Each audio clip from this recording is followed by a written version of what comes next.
Hi everyone, welcome to episode 12 of One Step at a Time with Charlie Chen. And this week we're going to talk about how the whole thing is a grift.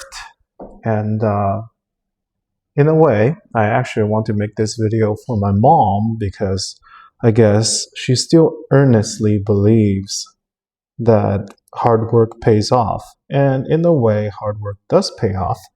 But the caveat is that you sort of need to know what you want if your hard work is getting you that, and make sure you do it on your own terms. That being said, so quick good news, I was able to find a job finally after 5 months, and I think I will start working sometime later this month. It doesn't pay as good as what I used to be making. In fact, it's as if I got knocked back to how much I was making when I first graduated college. But it is in tech, and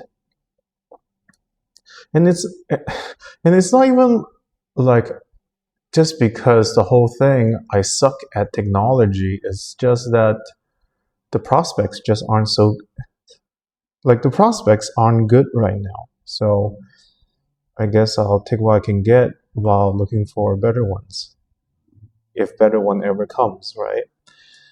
But that's why it's so nice to have you guys, and I get to work on comedy and music while trying to survive. And the whole thing didn't feel good, but I let's say that I wasn't surprised because I had an interesting experience when I first moved to Bay Area. So after college, I moved to Bay Area, and one of the places I worked at was an architecture firm. And one thing I remember was that I was working really hard at the office, and at that time we were at downtown San Francisco. So I was working hard, but then every now and then I would look outside the window, and then I'll see sailboats at the bay, at the San Francisco Bay, and I was thinking to myself, who has time to actually be sailing out there? Why aren't they at offices working? And well, that started my journey of understanding how the whole thing works more from the perspective of someone who used to be a worker bee, right? Because at that time I was still very much a worker bee. But at that time, a seed was planted in me in the sense that, sure, I can get places by, rowing the boat, but it wasn't getting me to places that I wanted to be. And I want to become a sailor of sorts when it comes to getting to places in life. Well, and the first thing to become a sailor actually is understanding the waves and the wind. And that's when, then metaphorically, you sort of have to stop struggling in the water. You have to calm down. And then you have to sort of just, almost like meditation, you calm down so you can actually hear and feel the wind against your skin, metaphorically speaking, so that you know which way the wind is blowing. Then you can use that wind to get to the place where you want to be at. And so that was one of the first crack in, I guess, in the conditioning of me of being a worker bee, right? And then, of course, being betrayed because, being betrayed and not getting what was promised me after the office move didn't help. But then, the divorce didn't help either. And then, so at that point, I hit rock bottom for the first time in my life. This time, I guess I hit pretty close to rock bottom, but not quite. But when you hit rock bottom, you sort of just have to think about like who you are and how to get out of it. Because, and it's, rock bottom is those things where, are those times where you need the most help but hopes aren't there. Like, it's true. People don't show up to cheer for you until you don't need it.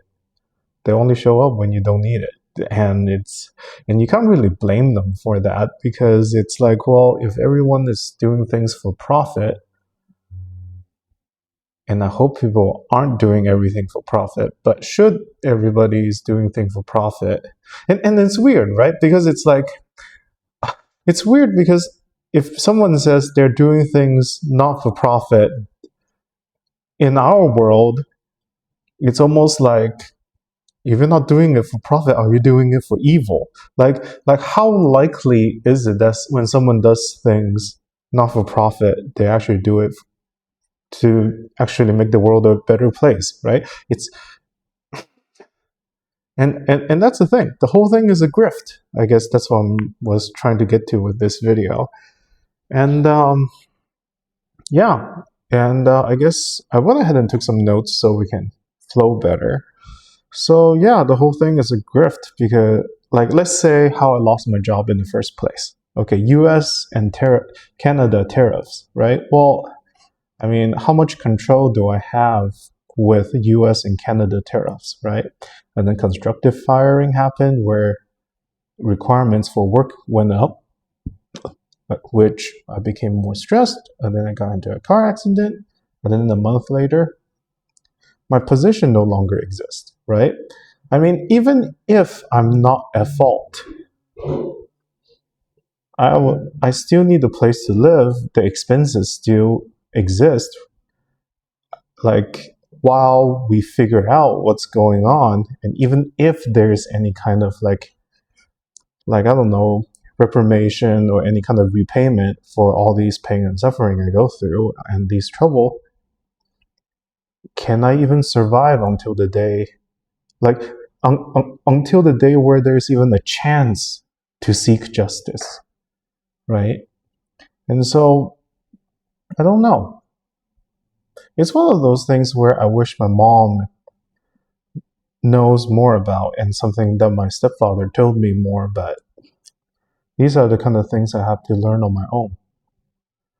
But anyway, so what is it like to be unemployed, right? So let's see, it sucks to go to self-checkout because I'm essentially working for free for the privilege of paying a self-checkout, which feels like a slap on the face, right? And then here in Texas, there are no income tax, but that also means that the tax burdens are shifted on spending side, right? Well, if you're not making an income, right, that means you're not only are you not getting the benefit of no income tax, you're actually paying more for food and everything else, right? And then thirdly, like, and until this day, I haven't received a penny from unemployment because I worked too hard at real estate. And even though I made no income, they're like, well, since you work so hard, you technically have a job, so we can't pay you. So yeah, it's been 5 months. I haven't received a penny from unemployment. And I don't know. And it makes you wonder if people become the so-called welfare queens or kings because they're dumb or the system forced it that way, right? Because it's not, sometimes the system works in weird ways. Well, not weird ways, but in twisted ways. But anyway, so, and every time I make that phone call at unemployment office, first, like even before I receive any payment, this is what I hear. I said, the system would say, if you run out of benefits, there's no more benefit. The unemployment rate in Texas is too low to give any additional benefit. And here I was thinking to myself, here I am trying to get my benefit, and you're already complaining about people getting additional benefit. So I don't even know that world out there, but it looks really messy and almost like pulling teeth, right? And then lastly, about being unemployed. Yeah, like, when you work, you look forward to the weekend, right? But when you're unemployed, I hate the weekend because, well, I put in job applications, and if it happened to be on a Friday, guess what? Nobody's going to look at it for 2 days over the weekend until next week. So it's like prolonged suffering, right? So yeah, I mean, and that's being unemployed. But there's more to this whole grift that we go on, and it's very much like rules for thee but none for me from the ruling class, right? Like you have things like for instance, you look at the whole thing, right? You need to obey to survive, right? Obedience is what God like just because you're skilled, if you're not obedient, most people won't hire you, right? So you have to be obedient to survive, right? But when the time comes, whoever employed you kick you to the curb, and then they're counting on some of you to not fight for what is yours because, in order to get the job and throughout all these years, you've been obedient, right? So since you're so used to being obedient and compliant, do you still have the fight in you to get what is yours, right? And evidently, it's so profitable that they can hire lawyers and lobbyists with whatever money they get from screwing people over to further make it more so that people who get, betrayed, backstabbed, don't get what they're supposed to get, right? And then, of course, you look at this whole thing, right? You are, not you, but politicians and managerial class blaming the immigrants, but they kicked out all the immigrants. They're blaming AI, but it's really jobs being shipped overseas, or management, people who still have their job in management want to slow everything down while they figure things out before they let people back in, right? And so until they understand how they can keep their control using AI, they're not going to let people back in. Because what are they going to do? Let people back in, but then people happen to be more talented than them with AI? That's not going to work. If the lever is power, that's all they know what to do, right? Yeah. But anyway, and then there's this whole another thing that's a grift. So we talked about the 3 amendments, right? The First Amendment is freedom of speech. Everybody loves that. Second Amendment, right to bear arms. People love that. Even though the kind of caliber of weapons that people have compared to what's available to, agencies doesn't quite match up, but whatever, right? Now, I actually found, when I read the Third Amendment, it sort of clicked for me because the Third Amendment actually makes a lot of sense, but it needed an update. So the Third Amendment says no housing of soldiers except in wartime, right? So regular people don't have to house soldiers except during wartime, right? Well, what happens if you have war all the time, right? Like given in current political climate, trying to cause civil unrest so that they can declare insurrection and put their insurrection act into place, right? So and so no housing of soldiers except in wartime. There's so much more to this. Like for instance, what if the soldier comes in the form of a digital device that listens to you at home, right? Literally a robot spy, right? And what if it's not by the government, but it's by some company like, I don't know, any of your digital providers, and then they sell the information to the government? Is that still considered a soldier, right? And during wartime, well, they can just apparently create war now, right? And so you think about this whole thing where we as Americans get into these wars. It seems pointless to us, but it's very needed to have these kind of wars so that they can declare emergency powers and then they can do whatever rights breaking thing or rule breaking thing they need to do, right? And so these wars will forever go on, not because it's for a good cause, it's because I guess government and the ruling body is used to having all these expanded rights, right? So given the way we're going, I don't think war will ever end, right? And then you think about how badly we treat veterans, right? Well, if all these wars were created not because of any just reasons, we throw our own people into the meat grinder that is war. They come back, and the people who caused these wars knows that none of these wars are meaningful. They're really just there to justify power grabbing and money grabbing and whatever. Well, of course they don't want to pay these soldiers. I mean, they weren't going to pay these soldiers to begin with or treat them right to begin with. But if you know that the whole thing was fake, why would you want to pay off a third party that was unjustly put in there, right? They have nothing to do with it. And it's really messed up. And that's just the veterans, right? Now let's also talk about what's happening to our children. Something that's made to my attention from looking at the internet, and it's not just rich people, and it's not just a certain group of ethnic group that does it. It's just this particular strategy is really insidious, where pretty much first they collect more taxes in the name of making the school better. So they renovate the real estate for the school, right? And then after all that extra money is siphoned from everyone else via taxes, they will overtake the school board, and then they'll make the test more difficult. Essentially, what happened to me at my work, right? Constructive firing. But they're essentially constructive firing those kids.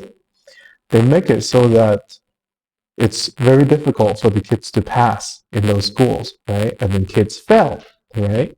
Despite their efforts, kids fail. And then because the kids failed, the people at the school board is like, well, this school is now in probation and you cannot maintain a good score. That means this school will lose its right as a school, right? And then what happens? The school fails, and then they get to sell the building, pennies on the dollar, to their own friends. And then it becomes some rental property or office building or some private school, right? And the whole time they took over the school boards and things like that, they essentially get to siphon money as bureaucrats in the school system, right? And then when push comes to shove, they get to do a one last oomph by breaking apart the school, selling it for parts to their own friends. There's no punishment in it, right? There's no punishment in it. Like, yeah, sure, it's inconvenient that they have to look for another school to destroy, but, right? And here you are, a kid, going through the school system. You were doing good, but suddenly you couldn't keep up with the education and you don't know why. Your self-esteem is destroyed, your grade, the report card is destroyed. All because of some corruption, some power grab, some insider dealings. And then here we are looking at the world where you look at the people who actually employ people say they don't want any Gen Zs and things like that. It's the same thing with the soldiers. Like they don't want to pay the soldiers because the war wasn't just to begin with. And led them to believe that the soldier doesn't deserve any benefits because they were really pawns there to make a case, right? Then all the students who were sacrificed in the name of this insider trading and power grab, Of course, they're not going to hire them. These people are damaged goods, and they were sacrifices for whatever real estate scheme that they were doing. And of course, they're not going to hire them. I don't know. The whole thing is a grift. I guess that's what I'm trying to say. And, and it just feels like you can't outrun the grift by actually working. And then it begs the question, do you become part of it, or do you resist and die slowly? And I mean, that's actually why I wrote that song, I Dream of a Kinder World, because there's no win situation that we're being put in, that people are being put in. It doesn't feel good. As much as we want to fade into the night and not think about it, it gnaws at us at the edge of our minds. Right? But yeah. And lastly, I guess I want to say that they essentially made essentials expensive, made luxuries cheap. So luxuries, and in a way, I guess computer games can be a form of luxury, right? So that's why so many people are playing computer games. And essentials like rent, food, I mean electricity, internet, and things like that, healthcare, they're all very expensive. And then they wonder why people don't work. It costs a lot of money to work. So here I am, I'm looking at this job with a 30% pay cut. Not only am I going to lose time, I have to go to work and come back. I don't know how the lunch situation will be. Now, yeah, I think we have free buses because the parking situation is crazy. So I get to ride bus to work. This means extra hours on the road, which is essentially like maybe I have it too good as a remote worker, right? But this whole commute thing, just I don't know. Anyway, this is episode 12. One step at a time. That's Charlie Chen, and yeah, the whole thing is a grift. So I guess if you are too serious about that, I think the quote I came up with is, don't be too hard on yourself in a world which God created on the whim, I guess. Because the whole thing is like a game, and if you're serious about it, you lose. You just sort of, here's the whole thing, a lot of it is bullshit. And say that you have, like, I have some idea about the book, ultimate responsibility, where you just say everything is my responsibility. And I get how that can actually lead to a good place, but that's the thing, it isn't. It's not to say that you're not valuable, and it's not to say that you shouldn't try, it's just the whole thing is a bullshit. It's essentially a run in Megablock or a run in Vampire Survivors, okay? Sometimes you have amazing runs. Most people die in the first stage before they even get their third power, okay? So, such is life in 2025 in the United States. I'm going to turn that whole thing about, what's it called? Self-checkout into a bit because I think it has potential. Anyways, have a great weekend, and I'll see you guys next week.